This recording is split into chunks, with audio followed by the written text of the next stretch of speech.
سنو 90 سیکنډز کې د نن ورځې مهمو خبرونو سره زایمه همیرا مهوش. د خیبر پختونخوا ډیره اسماعیل خان ضلع کې سکیورټي فورسز د کاروایی دوران د فتنه الخوارج مهم کمانډر عالم مسعود په شمول 10 ترهګر وژلي او 4 ژوبل شوي دي. آزاد جموں کشمیر قانون ساز اسمبلی کې وزیر اعظم چودھری انوار الحق په ضد عدم اعتماد تحریک کامیاب شوی او فیصل ممتاز راټور د آزاد کشمیر نوی وزیر اعظم منتخب شوی دی. پاکستان افغانستان سره بارډر نامعلومه وخت پورې د بند ساتلو فیصله کړې ده او واضح کړی دی چې تر څو پورې افغان حکومت د ترهګرو په ضد پاخه ګامونه نه پورته کوي تر هغه پورې به بارډر بند ساتل شي. پاکستان وفاقي داخله وزیر محسن نقوی د چین سفیر سره ملاقات کړي. ملاقات دوران ترهګرۍ مخنیوي او سکیورټي شراکتداري په نوي منصوبو په اړه سلا راغلي.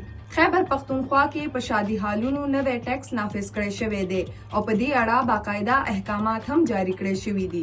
د خیبر پختونخوا هسپتالونو کې په صحت کارت باندې د علاج سہولیات جاری ساتل صوبایي حکومت له یو چیلنج جوړ شوی دی. د صحت کارت په مد حکومت باندې اربونه روپۍ واجب الادا دي. دا تر دې دمه مهم خبرونه نورو خبرونو او معلوماتو لپاره سنو پختونخوا سره اوسئ.